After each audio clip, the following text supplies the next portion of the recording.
Okay, so welcome to the second video. We left off in the last video talking about um, standardized recipes and why they were important. All right. Sometimes, though, however, in the production part, we will need to change those recipes. Right. Um, let's just say that the recipe was made when the restaurant was new, and we made the yield 100 portions. And generally speaking, that worked for us for a week's worth of, or however many period, whatever period it was, that worked for us because that was close to our projection as far as people, right? But now we've doubled the business that we used to do.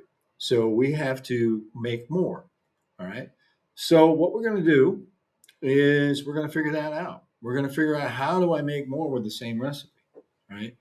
Um, so that's called a conversion, recipe conversion, right? There's two different methods, right? I'm only going to briefly touch on the second one. The first one, though, is one that those of you in culinary have used and will use. Those of you who are in the industry will use. Those of you who are in the front of the house in the industry, but sometimes you're called upon to do a recipe for some kind of drink mix or something like that for the front of the house. Maybe you have to fly some dressing or something like that. So you're going to look at the recipe, and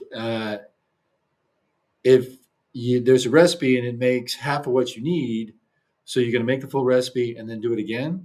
No, you just double the recipe, right? Well, you might not double it, but you might need to increase it by 25% or 12%. All right. So that's how the conversion factor works. Right. So the first method is the conversion factor. Okay, that is the most common one, the conversion factor. And the second one is the percentage technique. Percentage technique, you can use this. A true percentage technique is not used very much. A baker's percentage, which is a modified version of percentage technique, is used quite a bit in bakers. Okay, and I'm not going to go over the math for that. I'm just going to show you what it is. All right, but the factor method we're going to go into. So the factor method is use a recipe conversion factor. Create a conversion factor. Create a conversion factor is a multiplier. So when you create it, that's one thing. But when you use the created factor, if it is a multiplier, you must multiply it. Okay? So how can that be, Chef? If I want less than I had before, how can multiplying anything give me less?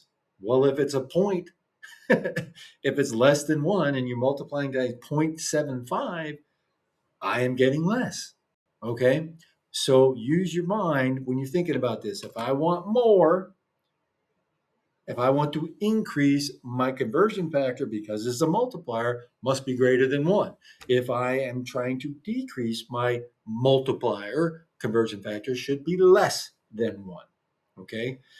If you, right before we move forward, wrap your mind around that, you will not make mistakes. Many culinary students, many people in the industry will say, okay, I'm going to use my culinary math and I'm going to apply this. And they do the exact opposite that they want to do. And they totally screw up their mouse. All right.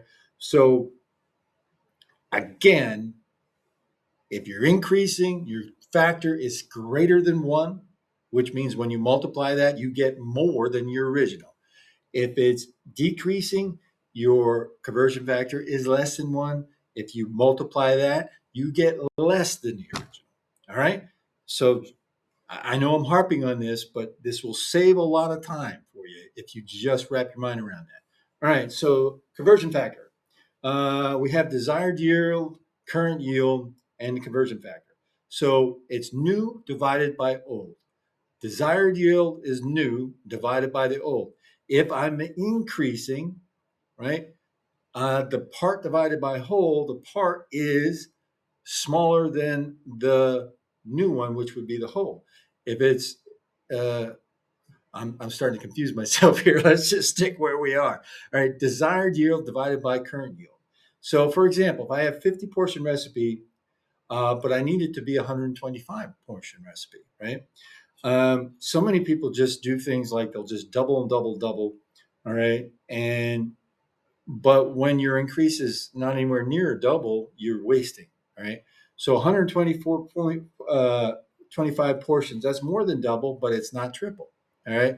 So I take the 125 and I divide it by 50, and because I'm increasing, my number should be higher than 1, and it is 2.5. Right. So the multiplier 2.5, you apply that to each ingredient and you multiply 2.5 by each ingredient. If I need a cup of sugar, now I need 2.5 cups of sugar. Okay. I'm sorry if I got a little confusing because I kind of went down a way that kind of almost made me lose track. So let's do this. Okay. So use your chef's brain. Like I said before, if you're converting a larger yield, the CF will be greater than 1. If you're a smaller yield, it will be less than 1. All right, I beat that down. I'll beat it down some more. All right, determining factor, new 100 portions, old 50 portions. So if I divide 100 by 50, I should get a conversion factor. Well, actually, I did this kind of weird. Okay, so my chef brain says that my conversion factor should be greater than 1. All right, we're going to get the answers here in a moment, but we're going to go down all of these and talk about where I should be. So new portions is 50, old is 100.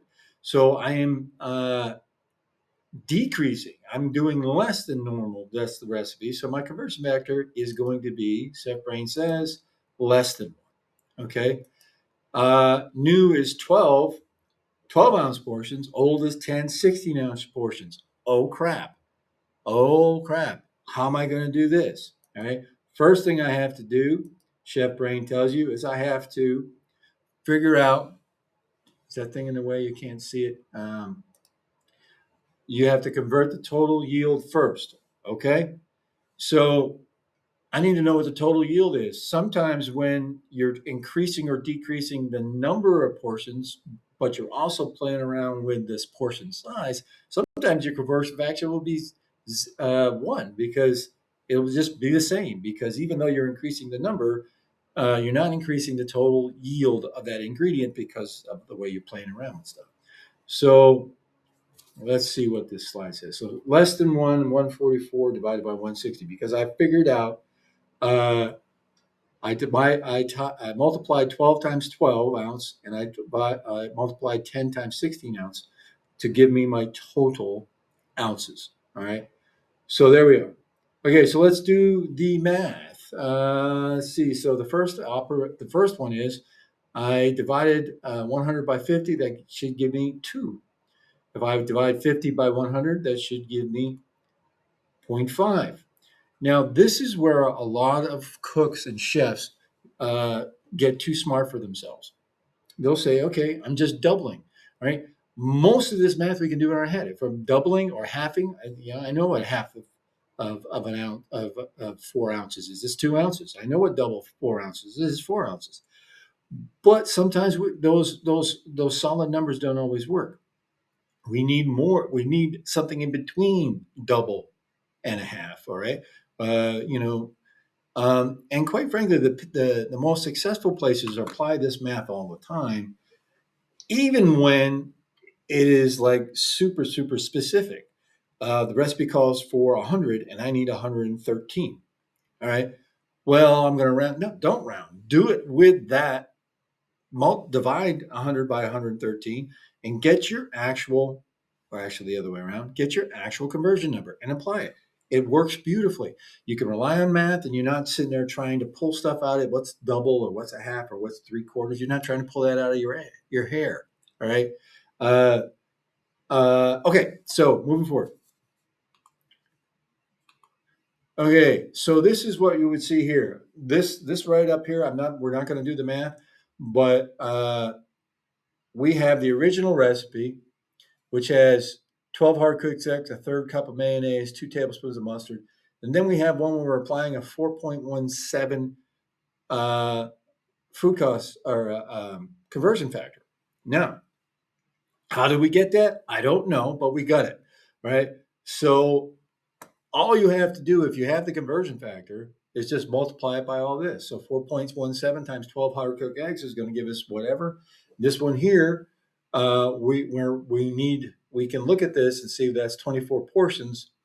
4.17 on this one, we know that we're at least quadrupling, right? Because 4 the recipe. On this one, we're getting 3/4 of the recipe. So we know that all of these numbers are going to be less than this. And we know that all of these numbers are going to be at least 4 times that, right? So there we go. All right. So the percentage method is a little different. The percentage method is kind of goofy. All right. So with the percentage method, what you're doing is you're adding up the weight of the entire recipe, and then you're figuring out the percentage of that entire weight an ingredient is. So if all the ingredients together in breaded chicken is 12.14 ounces, right? But the chicken itself is 12 ounces. All the other ingredients is 0.14 ounces, right? So maybe breadcrumbs is